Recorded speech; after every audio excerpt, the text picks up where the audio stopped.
quiero pedirles un fuerte aplauso por la presentación del libro.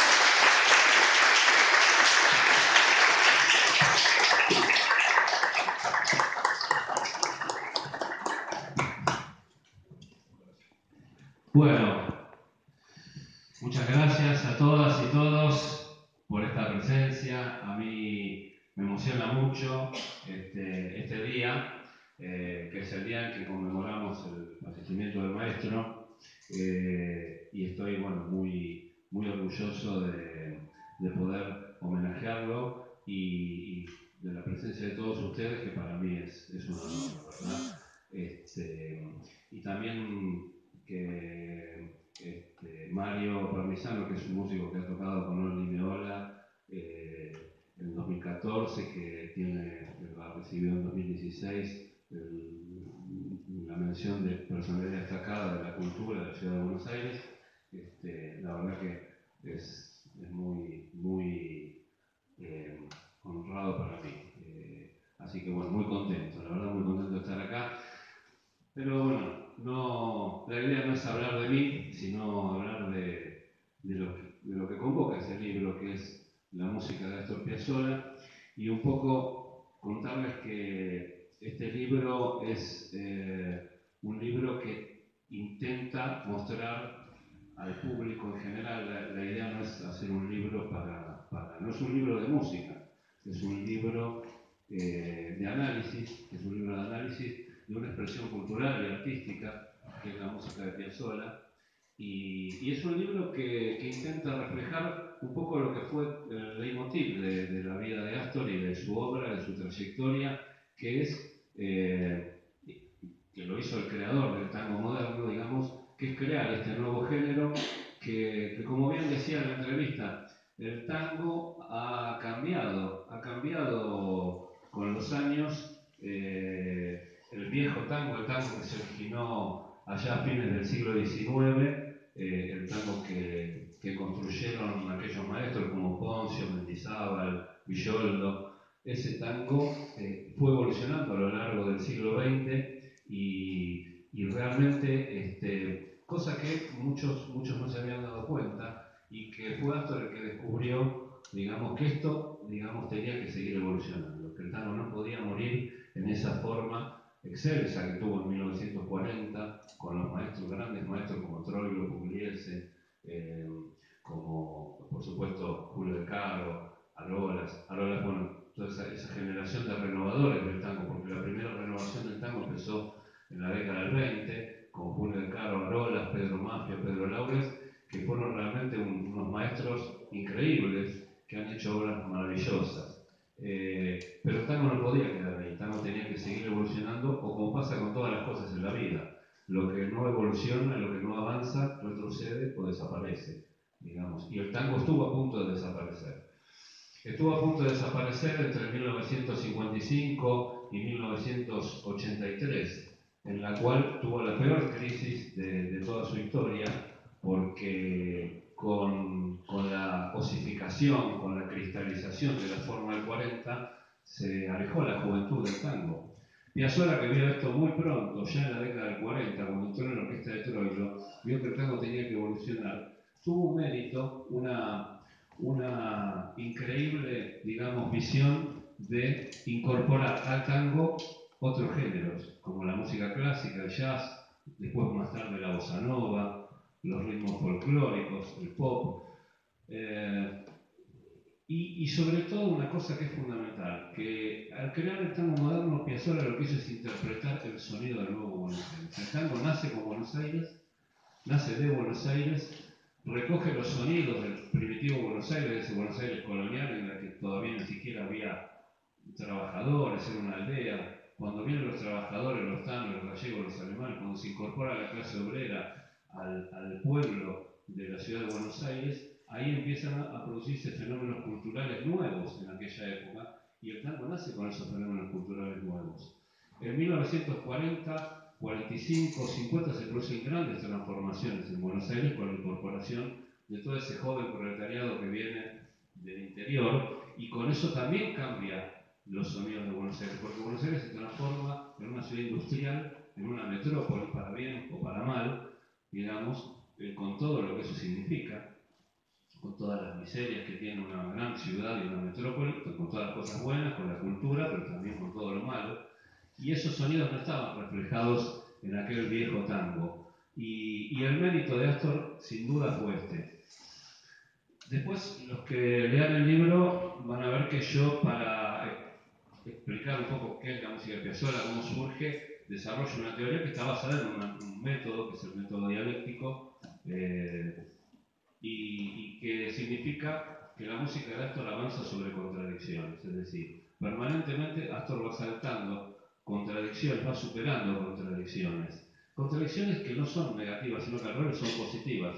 Estas crisis, estas contradicciones nos llevan a producir nuevas formas. Por eso yo, en el análisis que hice de la obra de Piazzolla, llegué a una conclusión que es a la que denomino, digamos, teoría de la metamorfosis, que es perfectamente aplicable a muchos músicos, digamos. Lo que pasa es que, bueno, hoy nos convoca Astor y su música, pero realmente hubo muchos músicos en el mundo que han entendido que la música debe evolucionar. En el jazz, por ejemplo, bueno, sabemos que el jazz original de los negros de New Orleans pasó después por varias etapas y hemos llegado hoy en día a tener formas muy diversas de jazz, muy moderno, muy electrónico, muy distinto al que era originalmente. Y nadie ni en Estados Unidos ni en el mundo se escandalizó ni se horrorizó.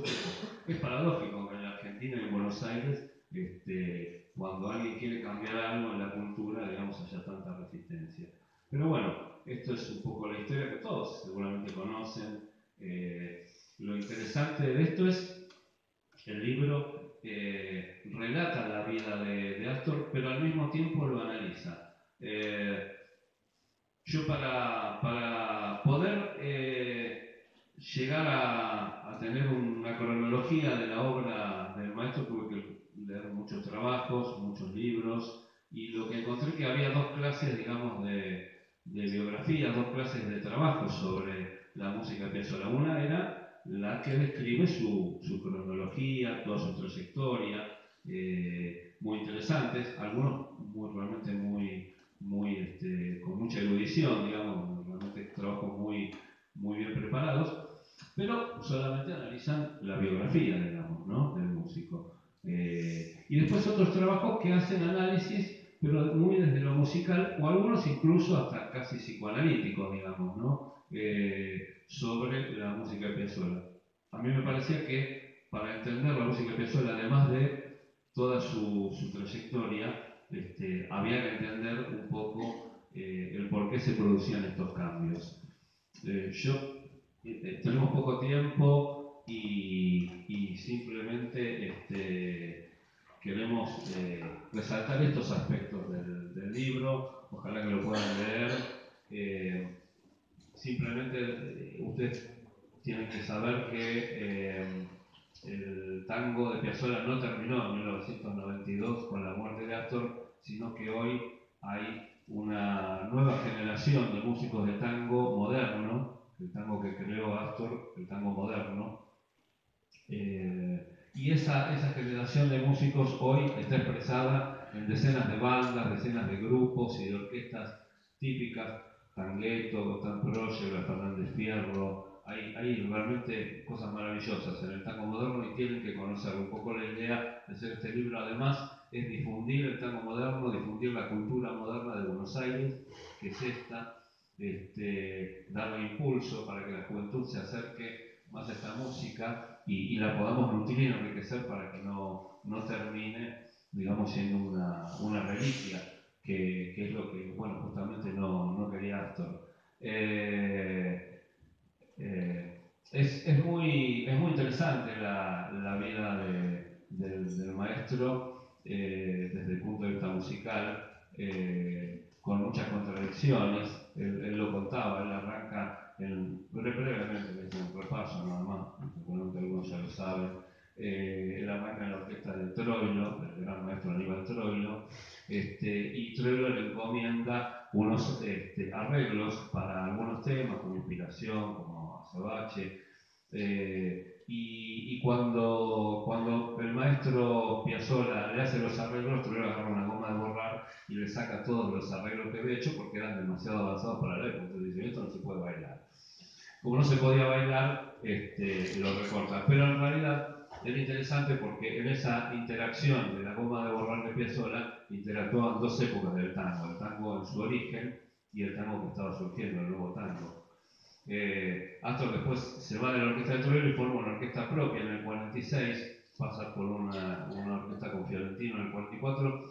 En 1946 forma su propia orquesta y ya en esa orquesta aquellos arreglos que había hecho en la orquesta de Troilo le introduce un compás, un ritmo que se llama 3-3-2, seguramente algunos lo escucharon. Acá tengo a un músico de tango que de paso lo menciono y le agradezco que haya venido, que es Aldo Perusetto, un compañero mío de mi hospital.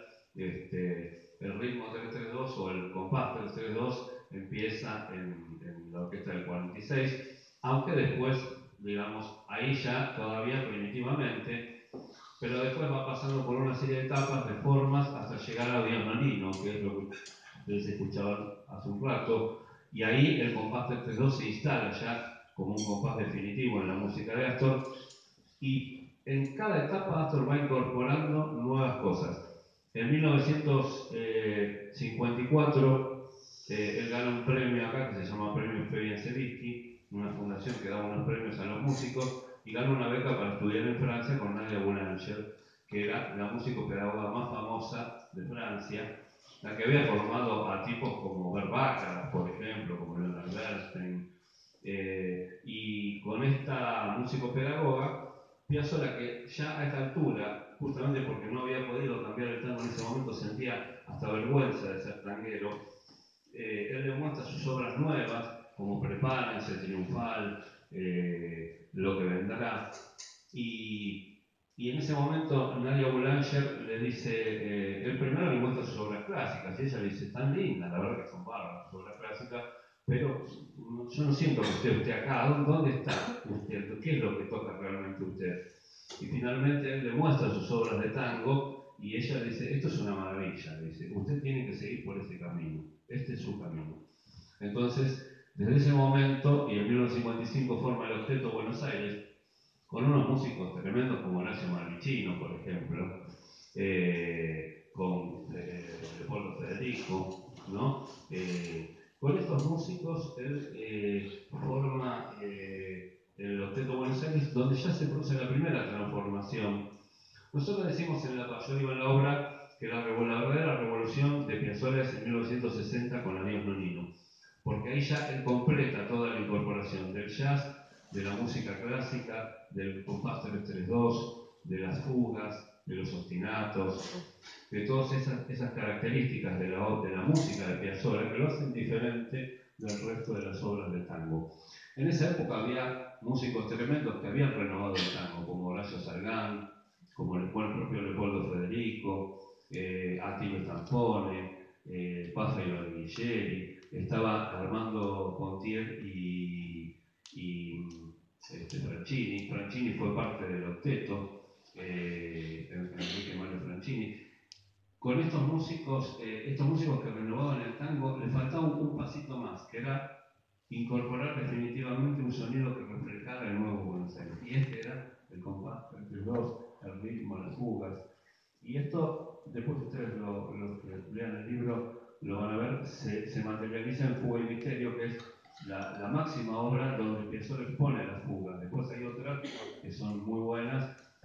Lo interesante de la obra de Piazzolla es que fueron 50 años de transformación permanente, nunca, que no se agota, que ni siquiera se agota en el tango. Y acá se afirma una cosa muy interesante, que es que el tango deja de ser nacional con Piazzolla para hacerse internacional. Y no porque Piazzolla haya recorrido el mundo, como recorrieron muchos de los músicos de tango, folclore, sino porque Piazzolla incorpora las músicas del mundo, se asocia con Jerry Mulligan, se asocia con Caetano Veloso, con Chico Buarque, con Vinicius de Moraes, se asocia con músicos, con la cantante Mina, es decir, se asocia con músicos de todo el mundo e incorpora a esas músicas de todo el mundo a su tango. Podemos hablar mucho más de la biografía de Piazzolla. Lamentablemente su vida no le alcanzó el tiempo para poder llevar a un plano más teórico, más filosófico, todo esto que él fue transformando en el tango. esa es una tarea que quedó para nosotros, digamos, para los que somos los continuadores de esta música, no porque yo no soy músico, pero sí soy un gran admirador, y los músicos de hoy, muchos incorporan muchas cosas de Piazzolla en todo el mundo, incluso en países como la India. Hay festivales de música donde se habla de rock, jazz, tango, folclore, etc. y Piazzolla. O sea, lo ponen como un género aparte, porque realmente es una nueva música. Es una música que ha nacido para quedarse. Bueno, como verán, yo soy un fanático, no hablo desde el objetivo, no hablo desde la mirada de un técnico, ni desde la mirada de un músico, siquiera, sino desde el fuerte impacto emocional y afectivo que me produce la música de Astor. Soy muy admirador, por supuesto, de los grandes clásicos. Soy muy admirador de De Caro, de Arolas, de Pedro Mafia. Hace poco tiempo, uno después descubre estas cosas, ¿no? En general, la cristalización del tango hizo que la juventud se alejara del tango, y uno no ha escuchado a estos grandes maestros. Cuando uno escucha a Lola, por ejemplo, a mí me sorprende. La verdad que en 1920 alguien haga las cosas que hizo a Lolas es increíble. Y no en vano los franceses lo incorporaron en esa década, ¿no? Los franceses, que acá hay un señor que es de Francia, mucho gusto, bienvenido. Astor Piazzolla hizo grandes obras en Francia. Él tenía una frase muy típica que era... él tenía una frase muy típica que decía: yo nací en Mar del Plata, él es marplatense, nació en 1921. Me crié en Nueva York porque su papá lo llevó a Nueva York a vivir en Little Italy, en un barrio italiano de Nueva York. Él se cría ahí con las pandillas, por eso contaba ahí el video que se agarraban las trompadas, porque las pandillas eran así en ese momento. Bueno, ahora también. Ahora no, ahora se agarran a los tigres. Pero él se cría en Nueva York y después dice: me crié en Nueva York, me formé musicalmente en Francia, con Nadia Boulanger, con tipos como Martial Solal, como Lalo Schifrin, que estaba en Francia en ese momento, es argentino, pero en ese momento estaba en Francia. Pero cuando yo me subo al escenario, todo el mundo sabe que voy a tocar música de Buenos Aires. La verdad que si hay hoy un símbolo de este Buenos Aires moderno, es Astor Piazzolla. Del Buenos Aires del 40, sin duda, indudablemente es Aníbal Troilo, pero de este Buenos Aires, este símbolo hoy es Astor Piazzolla. Así que bueno, la idea era esto, era contar un poco qué es el libro. A mí me resulta difícil explicarlo, la verdad que es difícil porque, sobre todo porque no es un libro, digamos, que se detenga en una cosa, sino que tiene varios cuerpos, varias partes que habría que explicar cada una, ¿no? La diestesis puede ser correcta, puede ser incorrecta, a alguien le puede gustar, no gustar, pero lo que es seguro es que lo que promueve es que esta música se estudie, digamos. Que se deje de hacer un negocio con el tango, ese negocio forespo, que si ustedes no sé si fueron a la Boca, bueno, sé que Guillermo no, porque no puede ir a la Boca, pero ni Marta tampoco, ni va a ir.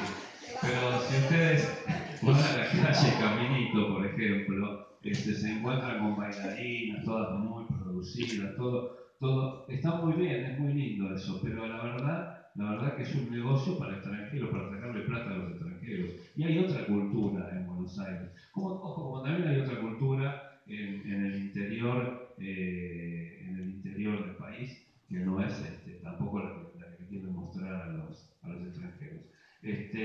Y bueno, un poco promover esto y bueno, nada, qué sé yo, agradecimientos, bueno, a los compañeros de la CICOP, al candidato a diputado por la ciudad de Buenos Aires, Alejandro Godard, agradecer a mi gran amigo Ricardo Hidalgo, un compadre de toda la vida, a Aldo, un gran músico y pediatra, a mis compañeros del Tomás Guido, a mis primas, a todos. Bueno, si quieren hacemos hacer algunas preguntas, como quieran.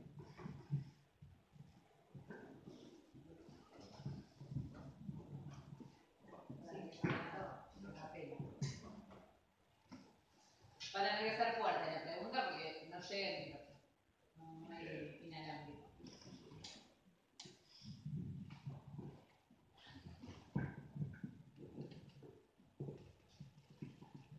Bueno, si no hay preguntas.